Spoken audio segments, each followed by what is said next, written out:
Historias para compartir.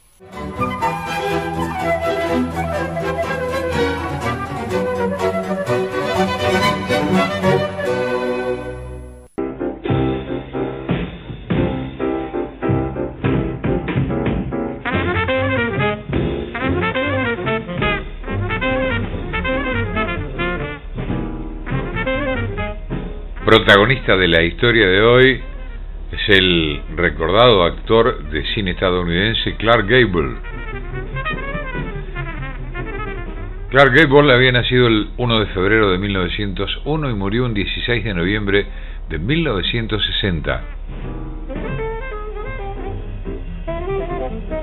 Debemos recordar que Clark Gable imperó como rey de Hollywood durante más de 30 años, habiendo intervenido en 61 películas entre los años 1930 y 1960, con su frecuente interpretación del papel de máximo exponente de aquel varón machista.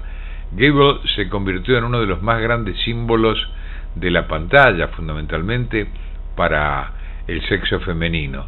Su interpretación en el papel de un periodista en Sucedió una noche le valió el logro de un Oscar, pero su fama duradera la adquirió interviniendo en el papel de Red Butler en Lo que el viento se llevó.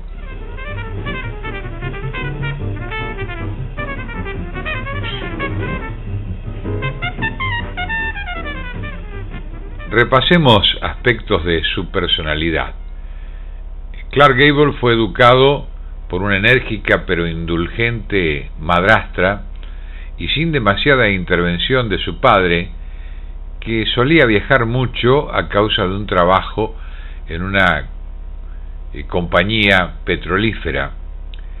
Clark no era excesivamente aficionado al estudio, razón por la cual abandonó la escuela secundaria inferior y tras haber trabajado durante algún tiempo en una fábrica de neumáticos en su estado natal de Ohio y en unos yacimientos petrolíferos de Oklahoma, decidió perseguir su sueño de convertirse en actor. Haciendo caso omiso de su padre, que afirmaba que la profesión de actor era para los mariquitas, según decía en la época, recorrió el país actuando como vaquero en un espectáculo circense ambulante. Y al llegar a Portland, en Oregón, se incorporó a un pequeño grupo teatral justamente del orden local de la zona que estaba visitando. Eso le serviría, por supuesto, como base para ir adquiriendo experiencia. Y allí recibió el primer adiestramiento escénico. Más interesado por el teatro que por el cine, Clark Gable se trasladó, sin embargo, a Hollywood y empezó a trabajar como extra en los estudios cinematográficos, aunque los ejecutivos de los estudios tardaron bastante en percatarse de las posibilidades que tenía Clark. Las mujeres, otra vez en su vida, supieron descubrir rápidamente su magnetismo y esto influyó en su carrera.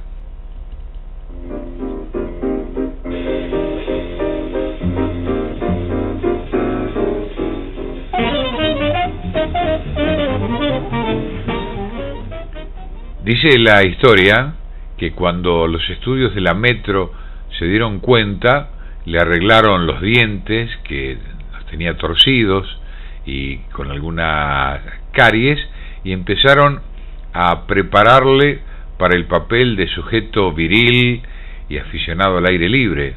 Clark Gable siguió siendo modesto incluso tras su ascenso al estrellato, y se empeñaba en abrirse paso entre las hordas de vociferantes admiradoras para firmar autógrafos, afirmando que de no ser por ellas no tendría trabajo. En rigor de verdad tenía razón, porque la fama de seductor es la que le había abierto las puertas de la Metro. Puesto que era en cierto modo un solitario, prefería la compañía de los extras y de los técnicos de los estudios. Bien, que las mujeres amaban a Clark Gable y que él las amaba a ella, lo demuestran dicen los autores, las docenas, tal vez los cientos de relaciones que mantuvo a lo largo de su carrera. Algunos decían que sentía predilección por las mujeres mayores y decían como prueba sus 2 primeros matrimonios, que fueron con 2 personas mucho mayor que ella. El propio Gable confesó esa preferencia por las mujeres mayores y en cierta ocasión comentó que la mujer mayor ha visto más, ha oído más y sabe más que las jovencitas recatadas. Yo siempre preferiré, dicen que expresaba, a la mujer mayor. Así pensaba Clark Gable.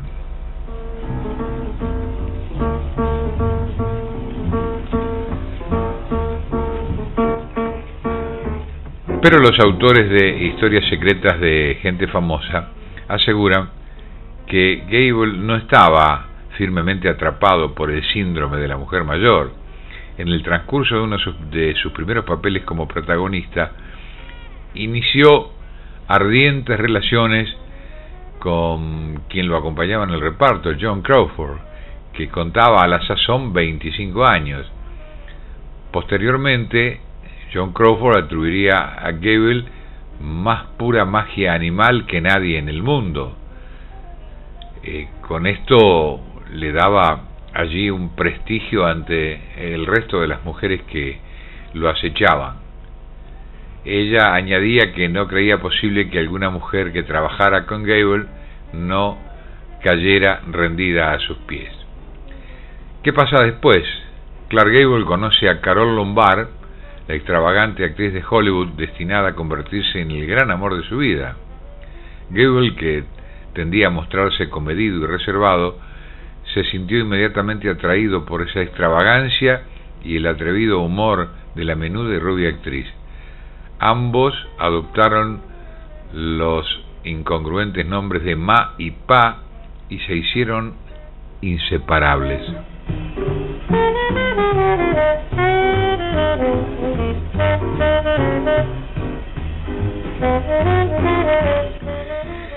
Carole Lombard acompañaba animosamente a Clark Gable en sus excursiones de caza y pesca, durmiendo al aire libre. Cuando Gable obtuvo el definitivo divorcio de una de sus primeras esposas, ambos huyeron a un lugar de Arizona. Después de la boda, la Lombard se tranquilizó notablemente para adaptarse al carácter más reposado que mostraba Clark Gable, circunstancia que indujo a un amigo a comentar que era una persona distinta a la que en el transcurso de una rueda de prensa había señalado descaradamente que Gable presentaba algunas características íntimas muy particulares. Lo único que empañaba la felicidad de la pareja, que era en ese momento la pareja preferida de Hollywood, era su imposibilidad de tener hijos. Controlaban permanentemente todo tipo de tratamientos en la época y no obtuvieron la fortuna de lograr lo que buscaban, que era el embarazo de Carole Lombard.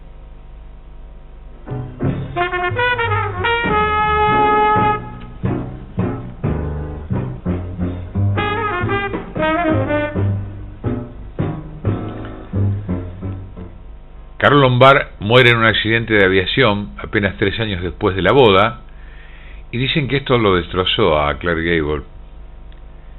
Se lo veía muy angustiado.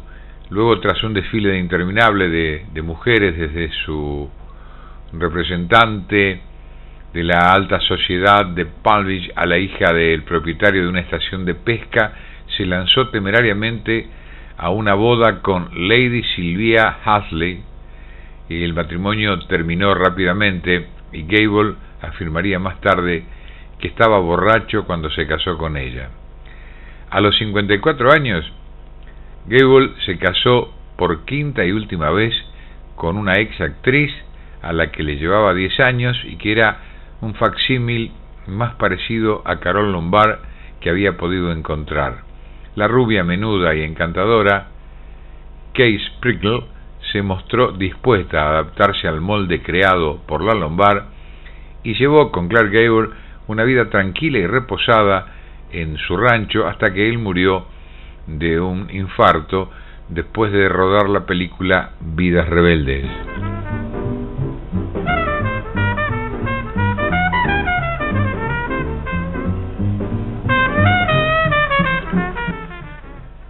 Se dice en este libro que Gable tenía conductas promiscuas, que era un hombre aficionado a menudo a actuar sin criterio en relación con las mujeres con las cuales tenía relaciones. Una guionista, Anita Loos, que Clark Gable señaló esto, ¿no? Que Clark Gable tenía aquella antigua idea machista estadounidense según la cual tiene que tener romance con cualquier mujer que se ponga en su camino. Aunque el rey podía chasquear los dedos y conseguir prácticamente muchas mujeres en ese momento de esplendor, a veces prefería visitar lugares promiscuos.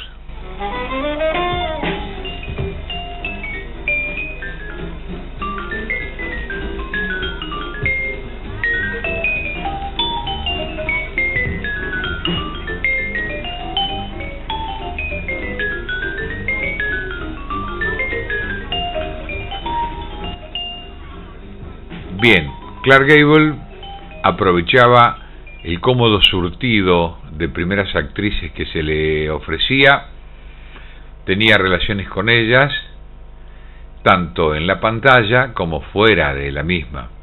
En cierta ocasión, contemplando una fotografía publicitaria de la Metro-Goldwyn-Mayer en la que aparecían las estrellas de los estudios, exclamó con admiración: qué maravillosa colección de hermosas mujeres, y allí tuvo una expresión muy machista que no vamos a repetir, porque entra dentro de lo que aquí en nuestro lenguaje denominaríamos fanfarronería, ¿verdad?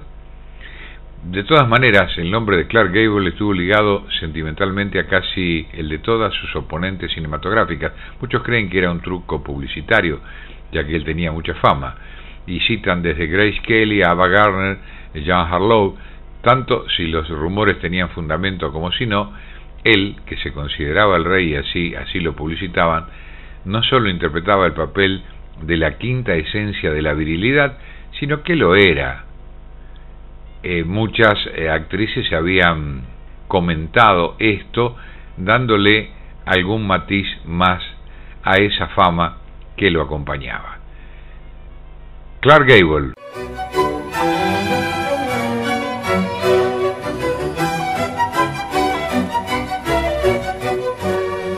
Historias para compartir.